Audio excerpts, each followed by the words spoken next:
I know my God will turn it around. I have seen my God turn it around. Pasteur, Many times évangéliste, that I have seen my God. apôtre, prophète,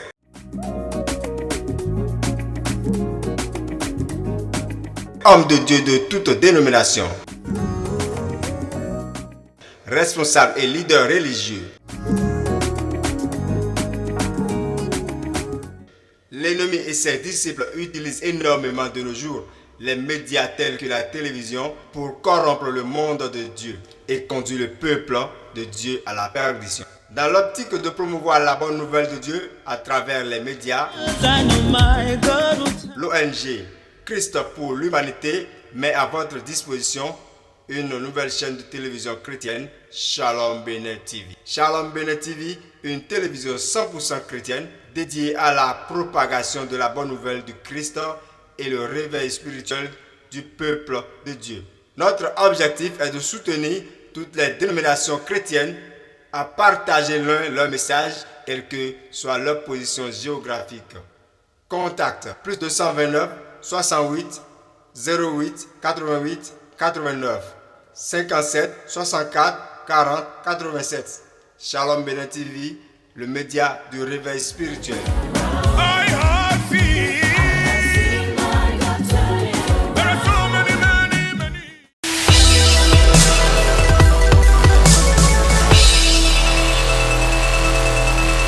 Shalom Bene TV, le média du réveil spirituel.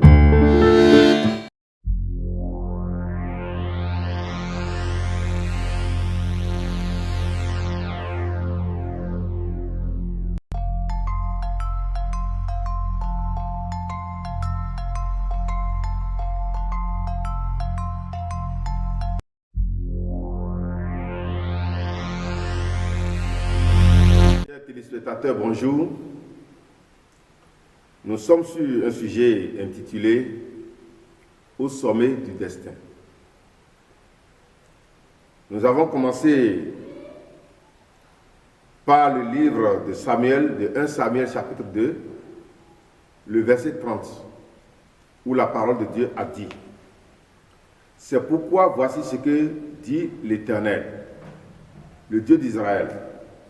J'avais déclaré que ta maison et la maison de ton père marcheraient devant moi à perpétuité.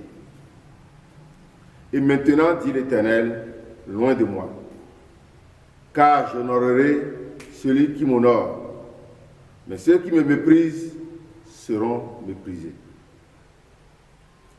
Et le thème c'est « Au sommet du destin ». Et la volonté de Dieu pour chacun, c'est que nous puissions aller jusqu'au sommet de ce que Dieu a établi sur nous avant de mourir. L'apôtre Paul a couru à cause de ça. Il dit « Je cours pour atteindre le but de la vocation céleste qui m'est adressée. » Donc il a couru. Jérémie a accepté qu'on le jette dans la citerne. Il a accepté que tout le monde le rejette, tout juste pour parvenir au sommet de son destin, pour réaliser ce que Dieu a établi sur sa vie avant sa naissance. Dieu lui a dit, Jérémie, avant que tu ne sois conçu dans le ventre de ta mère, je t'ai établi prophète des nations. Jérémie pouvait croiser les bras parce que Dieu a déjà mis ça sur sa vie avant qu'il ne naisse.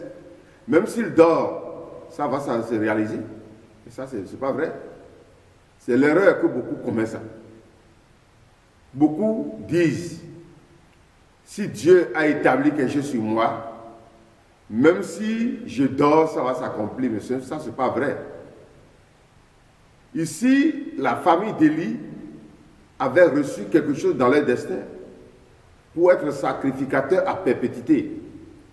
Mais à cause des actions d'Élie et de ses enfants, ce que Élie n'a pas reproché à ses enfants a fait que ce que Dieu a prévu, a été installé sur le destin de leur famille, a été détourné.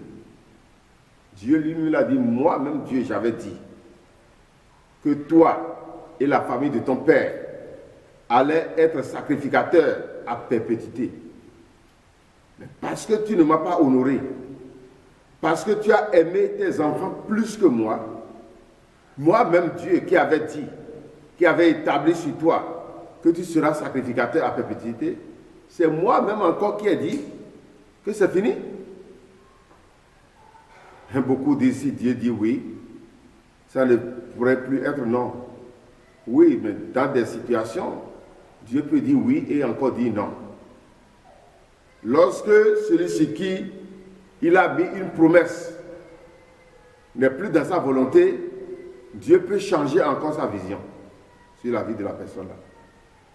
Tu peux avoir rêvé et dire, ah oui, Dieu m'a parlé.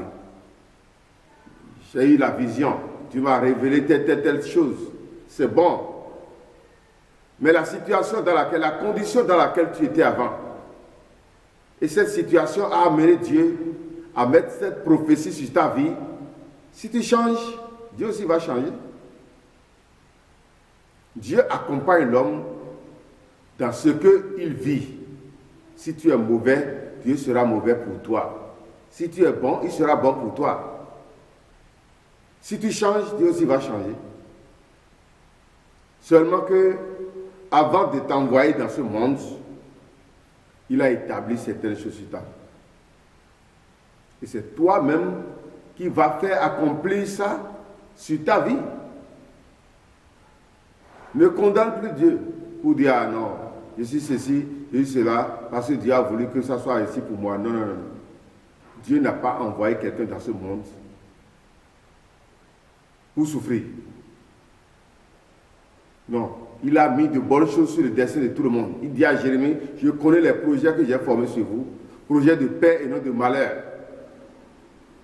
Si le malheur arrive, cherchons ça ailleurs. Et le malheur ne peut pas te frapper sans que toi-même tu ne lui établisses un siège. C'est le siège que tu as cherché au malheur que lui va utiliser pour te détruire. Donc il y a des facteurs qui favorisent l'accomplissement ou la non-accomplissement du destin de l'homme. Ce que Dieu a déposé sur le destin, il y a des facteurs, c'est-à-dire qui vont favoriser l'accomplissement de ça. Il y a aussi des comportements qui peuvent favoriser la non-accomplissement de ça. Et premier facteur dont nous avons parlé, c'est le choix de ton école. Ça veut dire le choix de celui qui t'enseigne, qui veut te conduire. Ça peut être ton pasteur, ça peut être ton église, ça peut être le maître à l'école, ça peut être ton maître qui t'apprend à être ouvrier ou quelque chose dans ta vie. Ça peut conditionner l'accomplissement de ton destin ou la non-accomplissement de ton destin. Ça dépend de celui à qui tu t'es remis pour qu'il soit ton conducteur. Nous avons déjà travaillé sur ça. L'insensé cherche l'argent et il n'en trouve pas.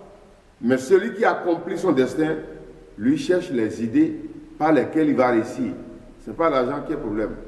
Les gens ont l'argent, ils sont encore malheureux. Ce n'est pas nécessairement l'argent qui fait le bonheur. Donc, qui est celui-là qui veut te conduire? Deuxième chose, c'est le choix de ton conjoint ou de ta conjointe. Beaucoup sont nés avec de grands destins. Mais quand ils se marient mal, ils n'arrivent jamais à être ce qu'ils doivent être. Parce que ta femme, ton mari, est là pour t'aider à accomplir ce pourquoi tu es né. Mais tu peux prendre une femme qui sera encore d'obstacle à ce pourquoi tu es né. Nous avons déjà travaillé sur ça. Troisième point sur lequel nous avons travaillé, c'est reconnaître ce que tu possèdes et ce que tu peux faire. Ne va pas au-delà de ta capacité. ceux qui ont grandi, ceux qui ont pu grimper jusqu'à aller au sommet de leur destin, sont ceux-là qui vont selon leurs moyens, selon leurs capacités. Il y a deux choses que nous avons expliquées à ce niveau-là.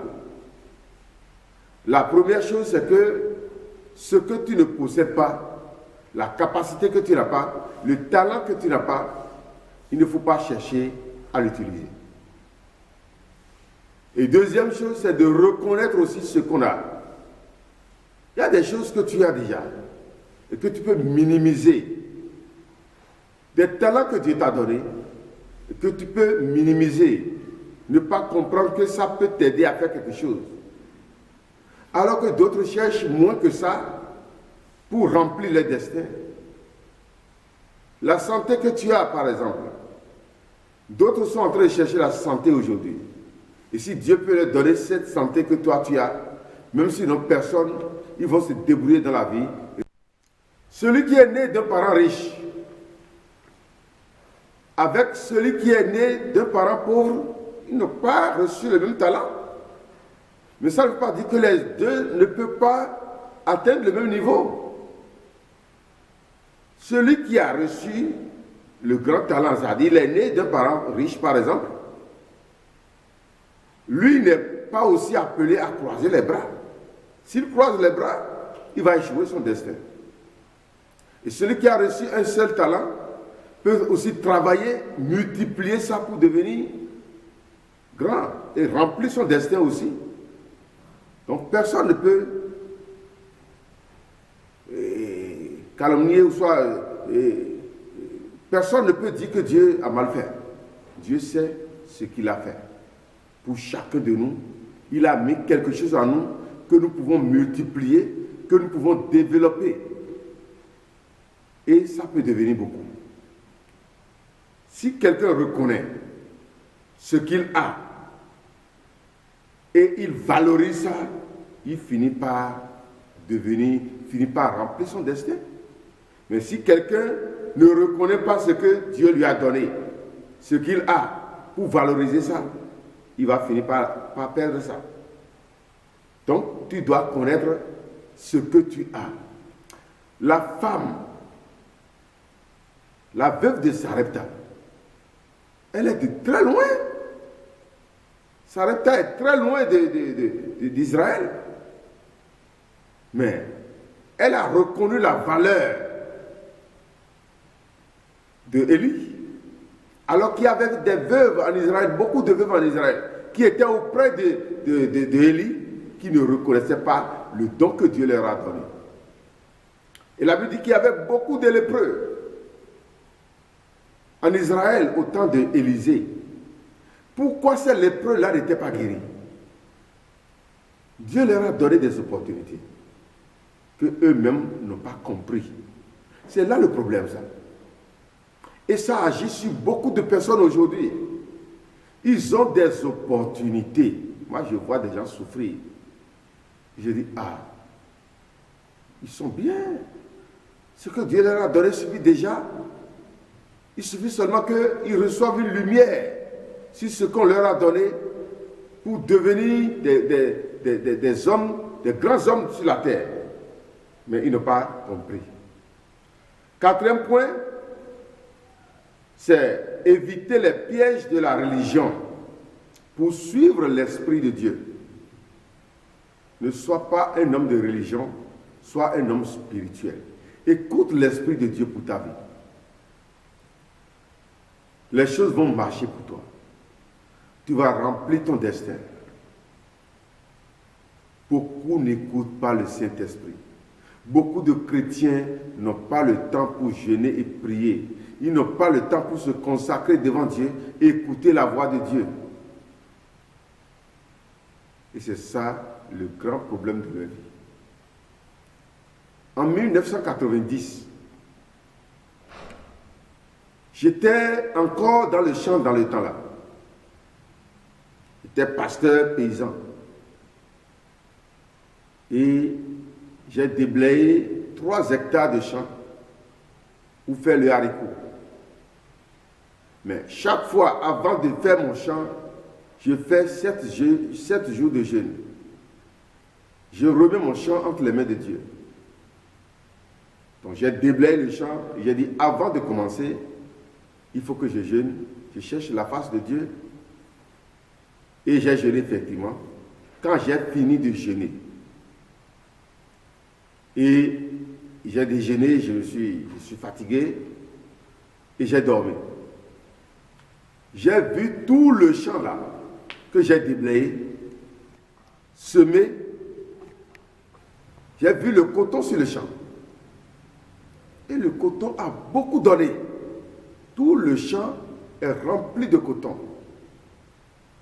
Déjà, en ce mois où les paysans sont en train de finir même de semer le coton, presque ils sont au beau milieu du temps de coton. C'est en ce temps que moi j'ai vu le champ en coton, alors que je n'avais pas demandé les intrants au Cadet en ce temps-là. Je n'étais pas dans un groupement villageois qui va me permettre de faire le coton. Mais qu'est-ce qui s'est passé? Comme j'ai vu le coton dans le champ, je me suis réveillé. J'ai dit, ah, l'Esprit de Dieu veut que je sème le coton. Et j'ai pris mon vélo. Je suis allé au Cadet. Les encadreurs étaient là en train de s'amuser. Quand je me suis habillé en paysan, et je suis allé au milieu d'eux. J'ai dit, qu'est-ce qui t'a amené, jeune homme? Je vais semer le coton. Tu es dans quel groupement villageois? Je ne connais pas ce qu'on appelle groupement villageois. Et ils ont commencé par se moquer de moi. Quand leur patron est arrivé, leur DA est arrivé. Il m'a dit, monsieur, qu'est-ce qui est ridicule ici?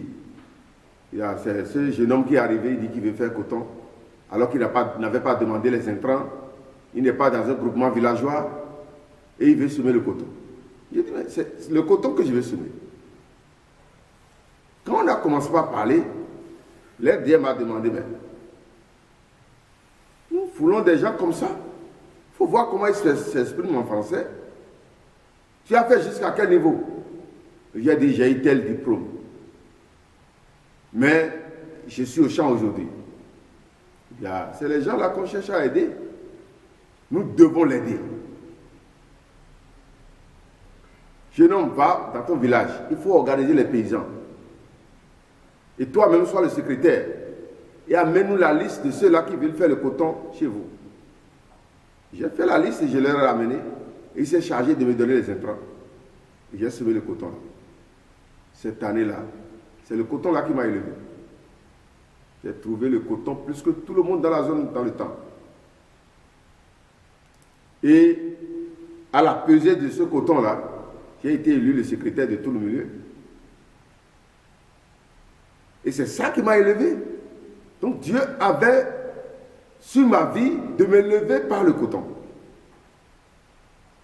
Et si je n'avais pas eu cette révélation sur ma vie, je serais toujours dans les petites choses. Et peut-être aujourd'hui, je serai encore complètement en bas. Des gens sont en Christ, mais ils ne cherchent pas à écouter le Saint-Esprit. C'est ça qui est le grand problème de beaucoup aujourd'hui. Dieu ne veut pas que nous soyons des hommes de religion, mais il veut que nous soyons des hommes spirituels. Des hommes qui écoutent l'Esprit de Dieu et qui marchent selon l'Esprit de Dieu. Si nous pouvons accepter, suivre la voie de l'Esprit pour notre vie, nous allons remplir notre destin. Et le 5e point,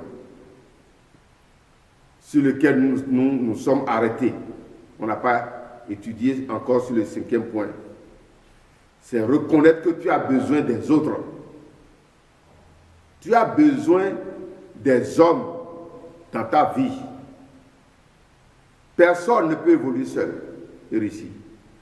Si tu veux réussir ton destin, ne te mets jamais seul sur le chemin.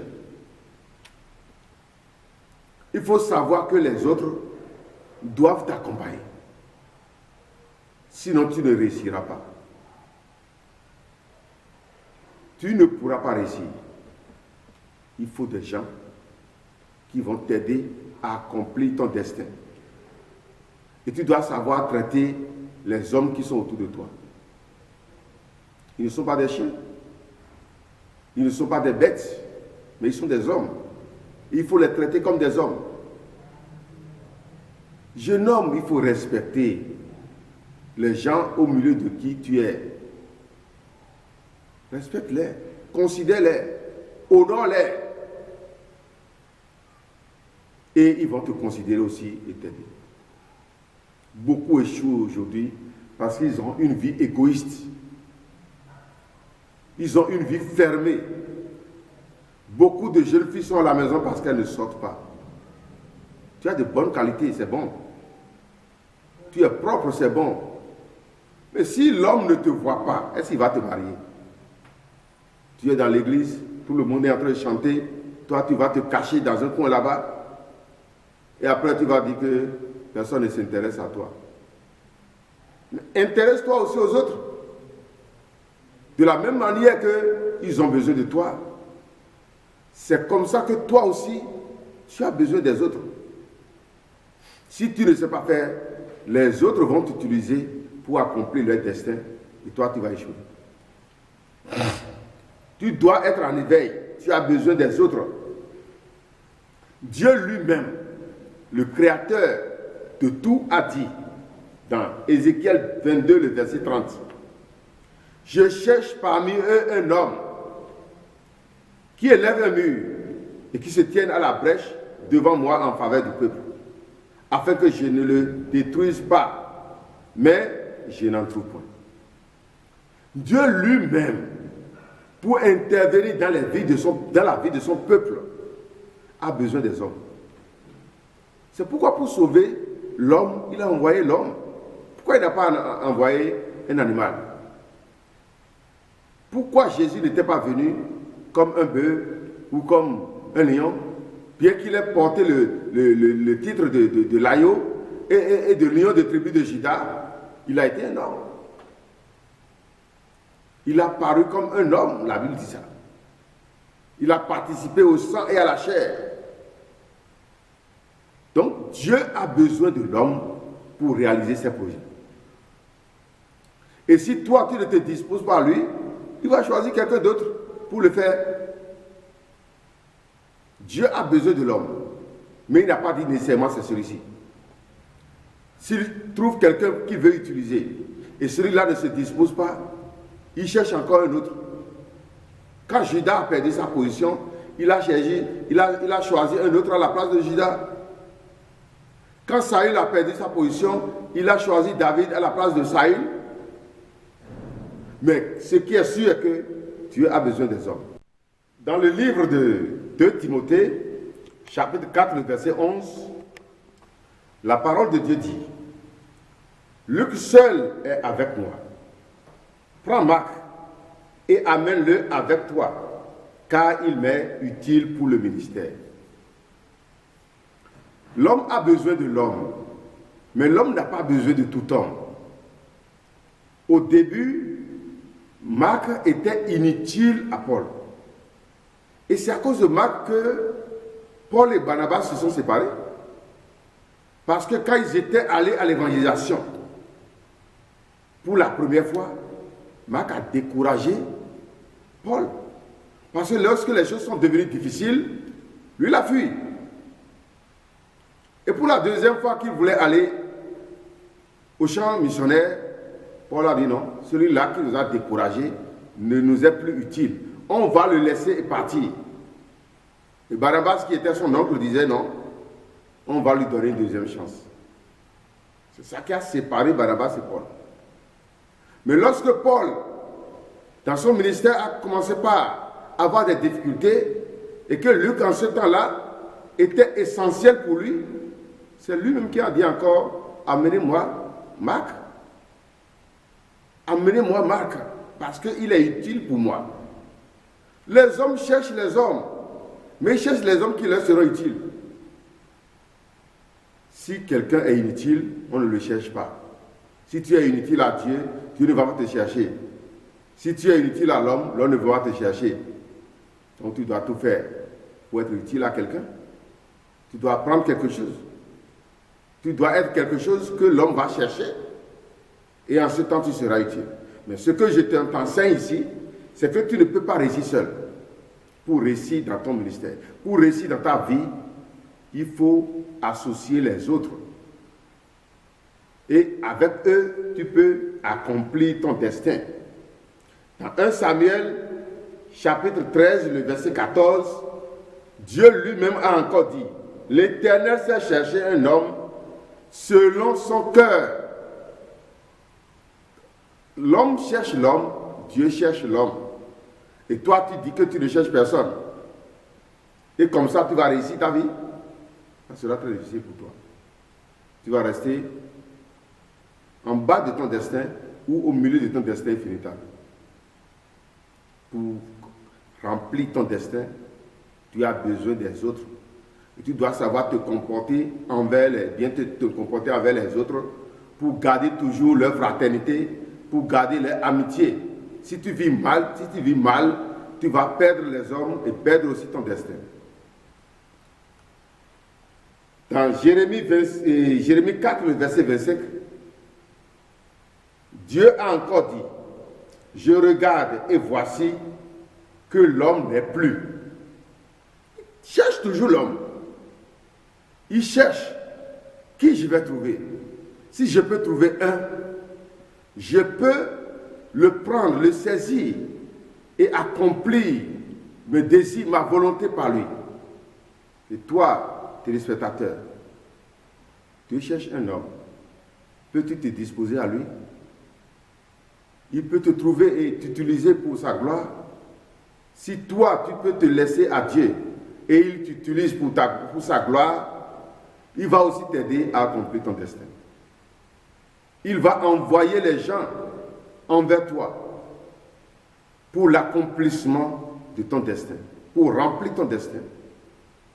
Lorsque les choses étaient difficiles pour moi à Parakou ici, je priais un jour, quand la voix de Dieu m'a dit, si tu fais bien ce que tu dois faire, tu auras ce que tu dois avoir.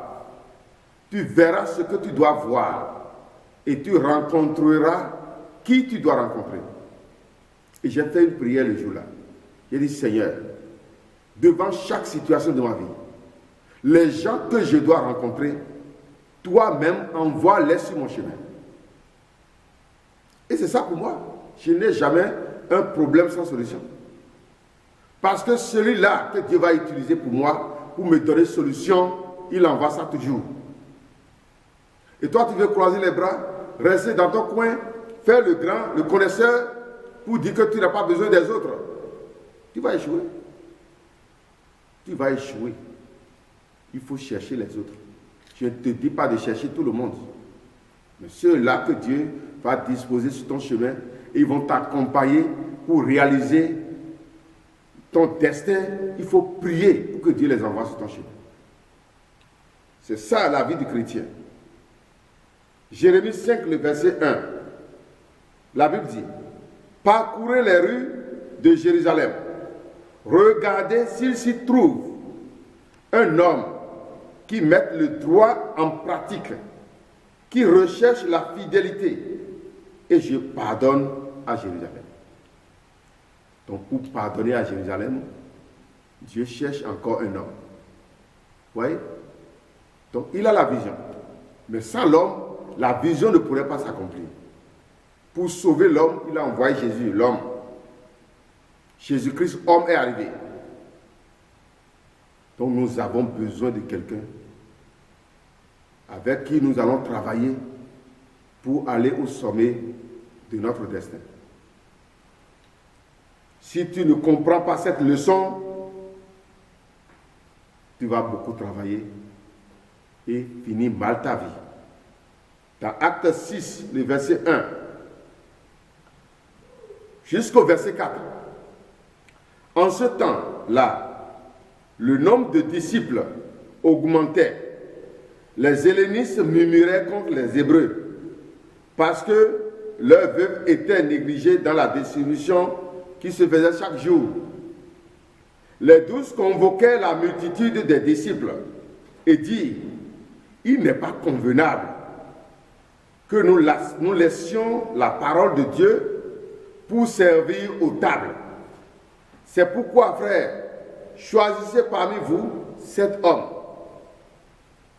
de qui l'on rende un bon témoignage, qui soit plein d'Esprit Saint et de sagesse, et que nous chargerons de cet emploi. Et nous continuerons à nous appliquer à la prière et au ministère de la parole. Dans la Bible, lorsque les apôtres ont commencé, lorsque l'Église a commencé, il est arrivé un moment où les apôtres ont besoin des hommes. Parce qu'eux seuls ne pouvaient pas faire le travail. Eux, ils doivent s'occuper de la parole, de la prière. Et il y aura des hommes qui vont s'occuper du côté social de l'Église. Si ces gens-là ne sont pas là, leur travail de prédicateur ne pourra pas aboutir. Ils ont besoin de l'homme. Donc, la ressource humaine dans l'accomplissement de notre destin est indispensable. Et si quelqu'un met dans la tête qu'il a besoin des hommes, il va savoir respecter les hommes. Il va savoir connaître la place de l'homme. Il va savoir s'humilier aussi devant les hommes, même s'il est le plus grand. Il va savoir comment vivre en fraternité avec les gens qui sont sous sa direction. Aujourd'hui, il y a des grands, ils sont si grands qu'ils ne peuvent même pas cohabiter avec les ouvriers, ceux qui sont en bas. Quelqu'un qui a travaillé dans une société jusqu'à aller à la retraite dans cette société. Il a été le DG de cette société. Et après sa mort, après sa retraite, il n'est même pas mort. Son enfant a demandé à faire job dans la société. Il a demandé à faire, comment on dit, il a fini le travail, il veut faire des expériences dans le service de son père. Et les gens qui sont là ont dit, lorsque ton papa était là, qu'est-ce qu'il a fait pour les gens? Il a fait quoi? Et l'enfant n'a pas trouvé de place. Ce n'est pas qu'il veut travailler pour prendre l'argent. Non, c'est qu'il veut rester là pour apprendre, pour faire la pratique de ce qu'il a appris à l'université. Et il n'a pas trouvé de place. Parce que son papa a mal vécu. Nous devons savoir traiter les hommes. Et ils vont nous aider à accomplir nos destins. 6e point, c'est la prudence envers les hommes malgré leur utilité. Nous venons de dire tout à l'heure que les hommes sont très utiles et indispensables pour l'accomplissement de nos destins. Ça, c'est vrai. Mais nous devons savoir aussi que nous devons avoir la prudence envers les hommes. Ce n'est pas parce que j'ai besoin nécessairement de l'homme que je vais me confier totalement à eux. Je dois garder de prudence, savoir que l'homme est toujours l'homme. L'homme peut changer à tout moment. Si l'homme n'a pas de prudence envers les hommes qui sont autour de lui, il échoue. La parole de Dieu nous a dit ça. Et nous devons aussi comprendre par la Bible que nous sommes des bateaux sur l'eau. La parole de Dieu a dit ça dans Éphésiens. Il nous a parlé de l'encre, de l'âme. L'encre, c'est quoi? Ce sont des fers lourds qu'on jette dans l'eau lorsque le vent vient emporter le bateau. Et l'encre garde le bateau et stabilise ça le temps que le vent va passer. Et lorsque le vent passe, on continue encore le voyage. C'est ça qui est l'encre. Et l'apôtre Paul a dit que notre foi est notre encre. Donc ça veut dire que nous sommes des bateaux. Et le bateau ne peut pas traverser l'océan sans l'eau. C'est l'eau qui fait évoluer le bateau. Et c'est l'eau qui renverse aussi le bateau. Les hommes qui travaillent avec toi, là, Si tu n'es pas un homme prudent, ce sont les mêmes personnes qui vont te renverser. Mais il y a beaucoup qui disent nous avons besoin des hommes, nous avons besoin des hommes, sans garder la prudence envers les hommes. Si Dieu a voulu que tu utilises les hommes pour te développer, il faut avoir aussi la prudence. La parole de Dieu nous a dit ça. Jérémie 9, le verset 4 a dit que chacun se tienne en garde contre son ami et qu'on ne se fie à aucun de ses frères, car tout frère cherche à tromper et tout ami répand des calomnies. C'est naturel. Si tu es dans un groupe, il doit y avoir des gens qui vont chercher à te casser les pieds. Toi, à toi d'être sage. Sans eux, tu ne peux pas aller. Et sans prudence, ils vont te renverser aussi. Oui. Proverbe 11, verset 14 dit, quand la prudence fait défaut, le peuple tombe. Ce n'est pas parce que j'ai besoin de toi que je peux placer toute ma confiance en toi. Beaucoup échouent comme ça. Non, on a confiance. Ils sont mes frères, ils sont mes amis. On n'a pas de problème. Même si je les laisse tout, ça ne peut pas marcher. Tu ne peux pas les laisser tout et ça va marcher. Parce que ce n'est pas eux qui ont la vision. C'est toi là qui as la vision. Et ils sont en train de t'accompagner dans la vision. Dans ta vision, ils sont aussi en train d'accomplir leur destin. Et tu ne vas pas les laisser construire leur destin dans ta vision et détruire ton destin. L'église des Pêches, c'est moi qui ai la vision des Pêches. Et tous les pasteurs qui travaillent dans les Pêches travaillent dans ma vision. Et je ne peux pas laisser un pasteur détruire les Pêches pour construire son destin. Ça veut dire que moi, j'ai échoué dans ma mission. C'est pourquoi je suis né, j'ai échoué dans ça. Donc nous devons avoir la prudence envers les hommes qui sont autour de nous. Proverbe 14, verset 15. L'homme simple croit tout ce qu'on dit, mais l'homme prudent est attentif à ses pas. L'homme prudent n'écoute pas seulement la parole, mais il écoute aussi les actions de ceux avec qui il travaille. Tu parles bien, c'est bon. Tu dis oui, ça va aller, c'est bon. Mais lorsque tu dis ça, quelle action tu poses? Quand ça ne va pas, tu te présentes comme étant triste. Ça te fait mal, c'est bon. Parce que ça ne marche pas encore. Mais lorsque ça ne marche pas, quel pas tu es en train de faire pour que ça marche?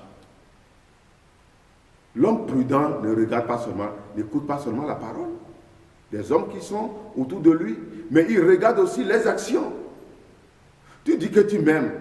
C'est bon de m'aimer. Mais comme tu m'aimes là, quelles sont les actions que tu poses pour montrer que réellement tu m'aimes? Tout cela construit mon destin. Je ne vais pas me baser seulement sur les paroles, mais je vais regarder aussi les actions de ceux-là qui sont autour de moi pour construire ma vision, pour construire mon destin avec moi. Je vais aussi regarder les actions. Beaucoup ne regardent pas les hommes qui sont autour d'eux et ils finissent leur destin à moitié. Et ce sont les mêmes personnes qu'ils ont construites qui les renversent et qui les font échouer dans leur destin. Nous devons avoir la prudence. Proverbe 22, le verset 3 dit la même chose. L'homme prudent voit le mal et se cache, mais le simple avance et sont punis. Et Matthieu 10, le verset 16 dit aussi, voici, je vous envoie comme des brebis au milieu des loups. C'est Jésus lui-même qui dit ça. Les loups dont il parle ici, croyez-vous que ce soit des animaux? Je vous envoie comme des brebis au milieu des loups. Il parle des hommes. Ce sont des hommes qui sont ces loups-là. Des pasteurs au milieu de qui tu travailles. Des gens qui font le même commerce que toi. Des gens de ta famille. Des gens de ta société ou de ton service. Ils sont bons pour toi. Ils sont aussi des loups pour toi.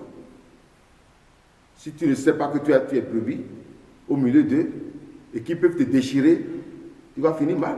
Jésus le berger, c'est lui le berger, notre berger. Et il dit, je sais bien que vous êtes des brebis et je vous envoie au milieu d'eux. Il est un mauvais berger? Non. Il sait que ces brebis ont la sagesse de se confier au grand berger qui est le lion de la tribu de Juda. Le lion ne peut rien devant le loup. Et le loup ne peut rien devant le lion. Il sait que lui, il est le lion de la tribu de Juda. Et que nous sommes de ces brebis. Et il nous garde. Aucun lion, aucun loup ne peut s'approcher de nous. Mais si toi, tu ne sais pas faire, ils vont te déchirer. Parce que tu ne connais pas les hommes. Donc la ressource humaine est très importante. Mais il faut quand même avoir la prudence, avoir la sagesse pour gérer les hommes au milieu desquels tu veux construire ton destin. Sinon, les hommes sont là pour te faire avancer. Ils sont aussi là pour te faire échouer. Et pour finir, septième facteur, c'est que personne ne te soit indispensable que Dieu seul. Pour remplir ton destin, que personne ne te soit indispensable que Dieu seul. Dans mon ministère pastoral, la seule personne indispensable de ma vie, c'est Dieu. Même si mon épouse me quitte, je vais réussir dans mon ministère.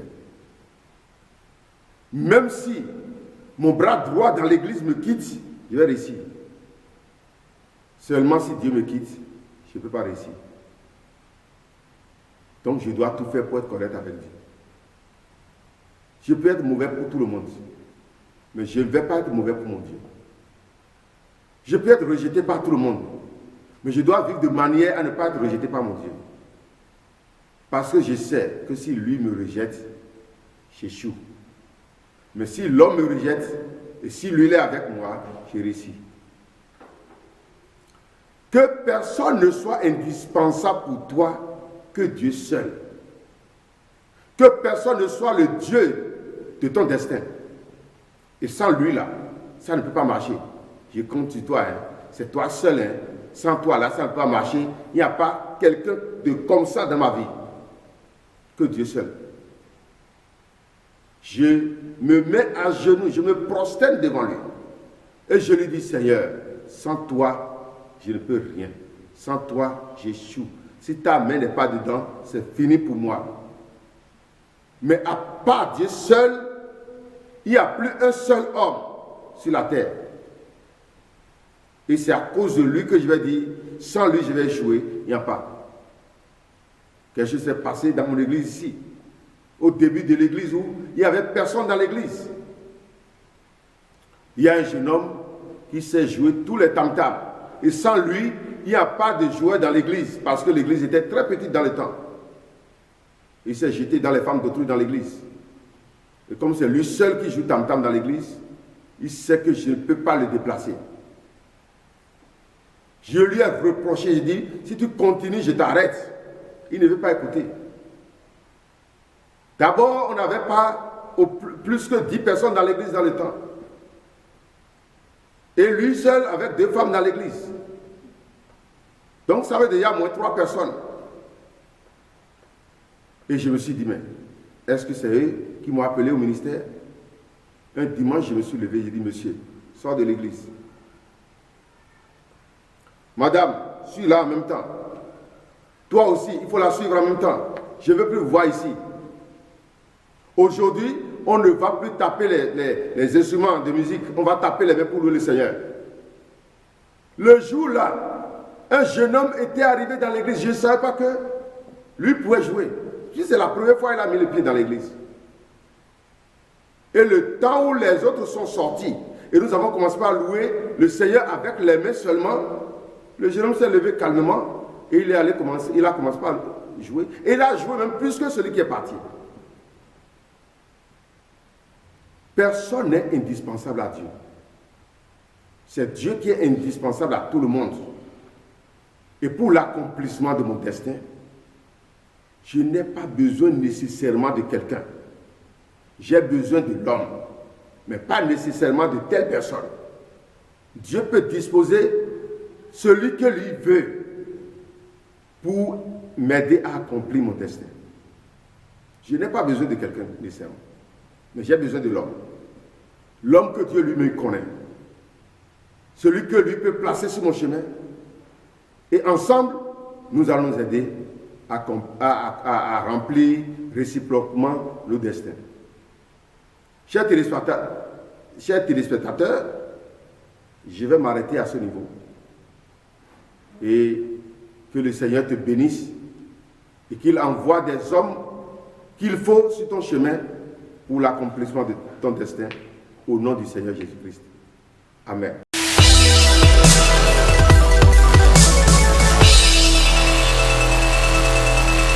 Shalom Bénin TV, le média du réveil spirituel.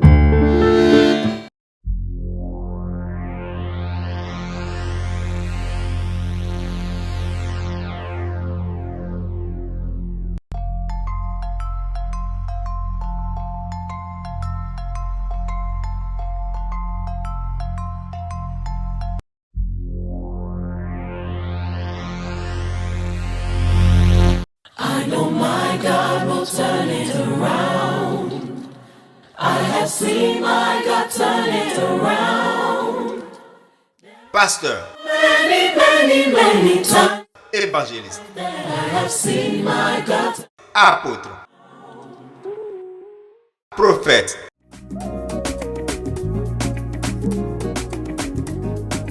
homme de Dieu de toute dénomination, responsable et leader religieux.